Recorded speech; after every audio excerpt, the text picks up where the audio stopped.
The music of the orchestra and band traditions can be pretty complex. So it isn't sufficient just to use a steady click like a metronome. We have speed ups and slowdowns. We have pauses. We have meter changes. Take a look at this clip from Stravinsky's Rite of Spring. We are in 126 to the 8th note. We go from 316 to 216, back to 316 for 2 measures, and then to a 2/8 measure. Let's design that into our DAW because we need to be able to have it in our grid in order to make a click that is meaningful for this score. Wonderful. Okay, so let's change our first time signature to 316.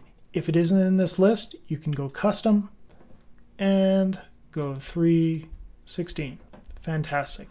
Our whole grid is 316 right now. Wonderful. We go to measure 0. Measure 1 is in 316. Measure 2 is 216. We can do it up here, and you can see that we go from 316 to 216. It changes the meter of the measure that our playhead is placed at. So let's go to measure 3. That is another 316. We can also open up our list view, and we are in our signature tab. We can add from here. So if you're clear on your measure count, you can set this up fairly easily. Let's go to measure 5, and we add that here, 2/8. That's our final measure. Wonderful. We have a click. Let's hear what that sounds like with Logic's built-in metronome.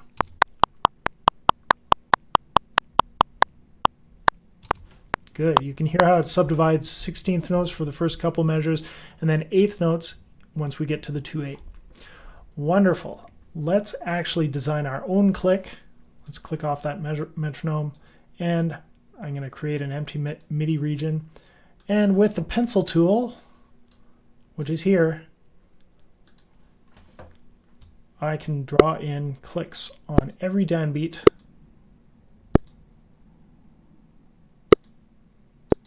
Good.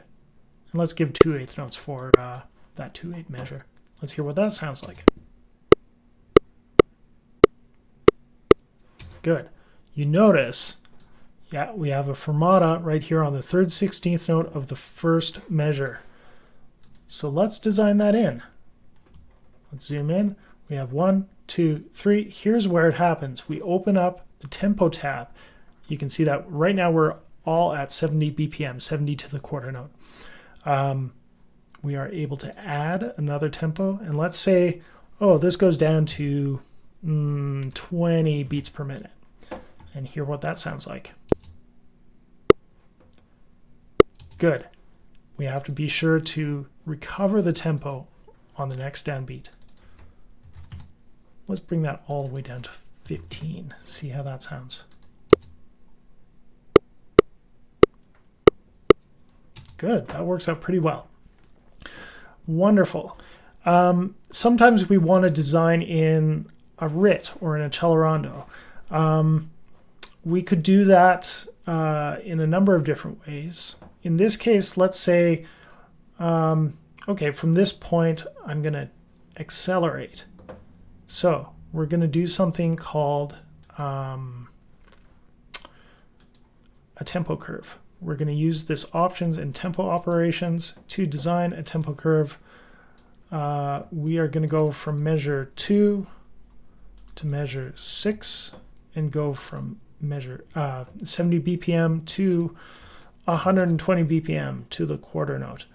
We're going to make the resolution or density of that tempo curve to be 30-second notes. So there's going to be a slight tempo change on every 30-second notes in a very, very clear ramp. We can change the curve type of this.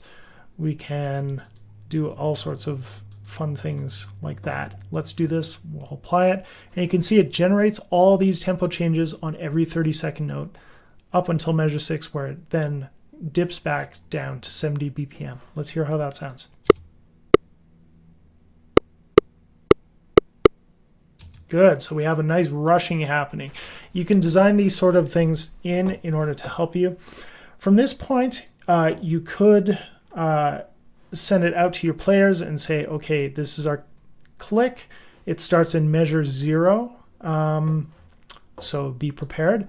What I like to do is actually, actually design in a little bit of producer talk beforehand. This sort of sets your players at ease and gets them ready for the job ahead. Let's do that.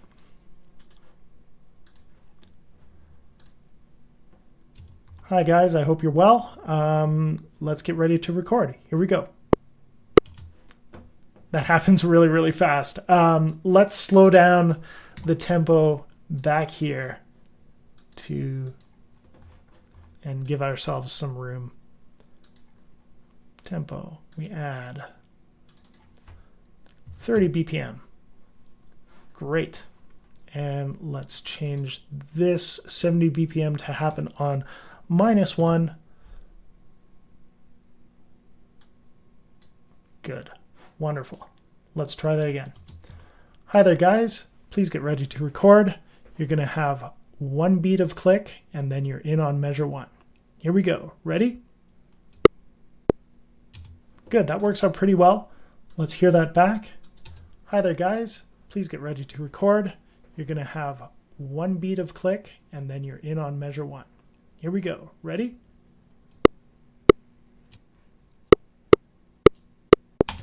Good. You could send a clip like that out to your musicians, and they would be just fine to record something to that click. So I hope this helps. We need to now talk about doing something a little bit more musical, more with the flow of a conductor to whatever musical flow they desire. So here we go.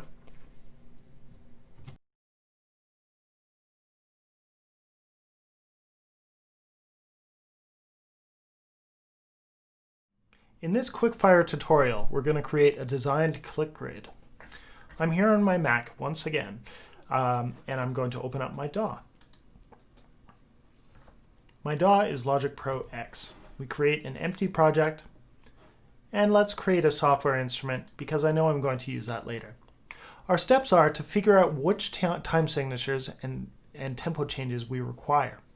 We need to put that into our DAW and decide if we need any beat subdivisions, and we put that in as well. Then we bounce out our click the same way we did our simple click. Sometimes a measure count video is really helpful to record or to rehearse with. I'll show you how to do that as well. Fantastic. So we need to look at our music and figure out what sort of tempo changes and meter changes we require. Let's say I'm looking at my music and we start in a 3/4 measure. So let's open up our list view. We go over to our signature pane and we go plus, and we add a 3/4 measure right at the beginning. Fantastic. I'm also going to pull this back so that we have a -1 measure and a 0 measure, because I like to have a couple measures of click before the music starts.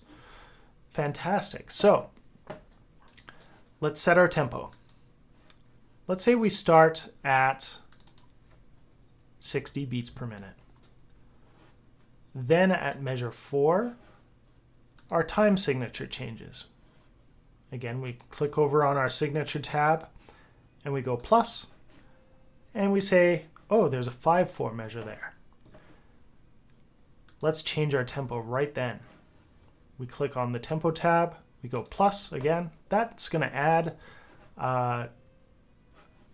a tempo change wherever our playhead is. We can drag around our playhead like this. We can click and drag, or we can set our playhead up here. We double click on our bar and beat indication and we say measure 8 or measure 4. Fantastic. And let's set our tempo to 120 beats per minute. Fantastic. Let's hear how that sounds. We turn on the metronome with a button, and let's just do it from the measure before. And here's the tempo change. You can hear sort of a higher pitch from the metronome on the downbeats. Fantastic. Let's do something interesting. So let's say on measure 6, again, we can drag around the playhead to get to measure 6, or we can double click up here and say measure 6. And let's add another tempo change. This is going to be really, really slow. Let's say 30 beats per minute. And the time signature will be a 2/4. Now here's what I want to teach you is when we want to subdivide something, we actually have to sort of play that in. So I'm going to create a software instrument, and there's a built-in software instrument called Klopfgeist. So if you saw my mouse, I click over here to the instrument tab, and I go to Utility, Klopfgeist, and that creates a software instrument. If I play on my keyboard, you can hear the same sort of click that my metronome, my built-in metronome uses. I'm going to change the tone slightly. Fantastic, that sounds good. And I'm going to subdivide these beats. So what I'm going to do is play and record at the same time. I press the spacebar and then the R button. I didn't quite catch that tempo. So let's open that up by double clicking on it. Now we're going to make sure that these beats that I put in, these subdivisions, are exact. So we draw a square around them, we draw a box around them, click and drag the box, and then we're going to do a function called quantizing. This is where we round up or round down to the nearest whatever. We're going to set that whatever to be quarter notes. Actually, we're going to set it to be eighth notes. Fantastic. Now we are golden. We have eighth note subdivisions all the way through that measure.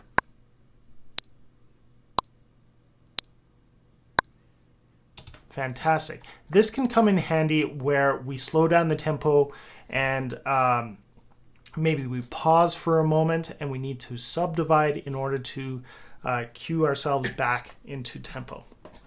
Fantastic. Okay. So we're going to take signal both from the software instrument we created and the metronome, the built-in metronome signal. So we're going to bounce this out in the very, very same way.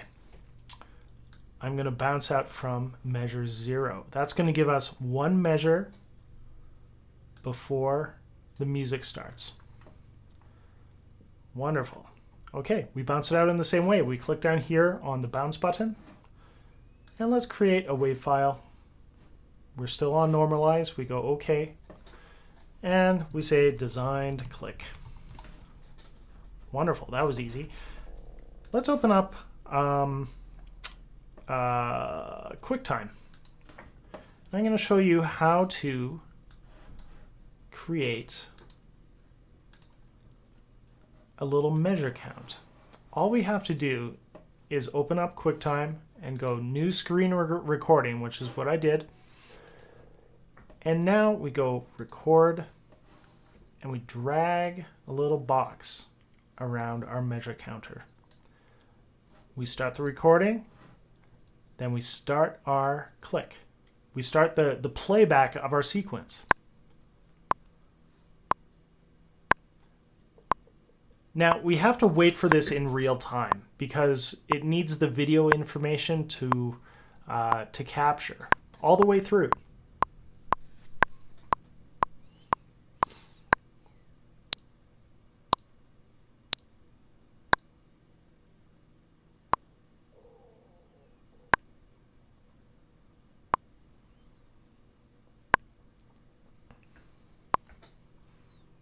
Okay, fantastic. So let's stop this recording, and you can see our click. We start the playback, and let's get rid of that audio because we're not going to use it. And you can see that we have a little video file that includes our bar number and our beat count at the same time. Now let's take the audio file we rendered and marry it to the video that we created just now. I use a video editor called DaVinci. This is cross-platform, meaning it works on either a PC or a Mac. It's nice and robust, and it's free, which is amazing. This is a piece of software by Blackmagic Design, and they're known for high-quality video editing and hardware. Wonderful. So I'm just waiting for it to open. We go new project, and fantastic. We have liftoff. Now we click over here on the edit timeline. That's the edit timeline. If I just hover over it, you see that little edit to the below and right of my little cursor. Fantastic. So let's grab our material. We grab our audio file and we drag it into our timeline. Now we are going to, we still have to save our video file that we created. Let's save it. And we go desktop. Okay, measure count.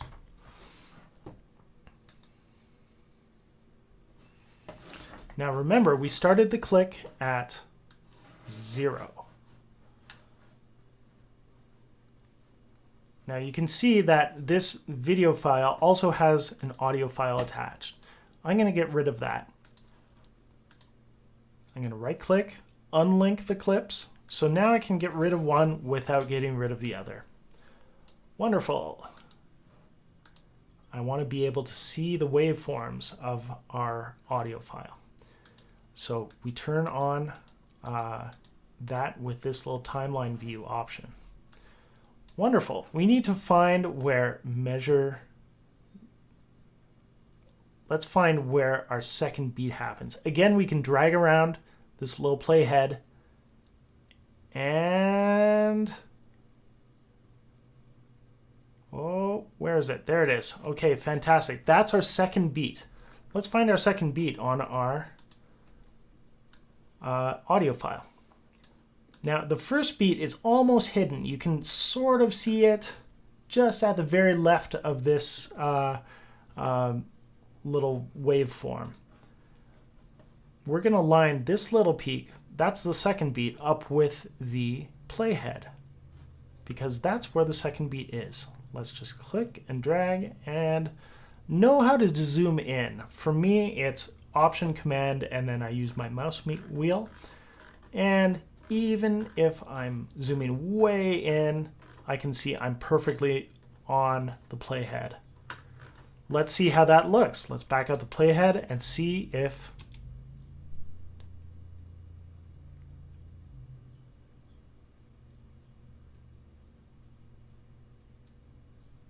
now you can see that the audio is just a little bit, what is it? It's a little bit behind the video. So I use the comma and the period button to just nudge it.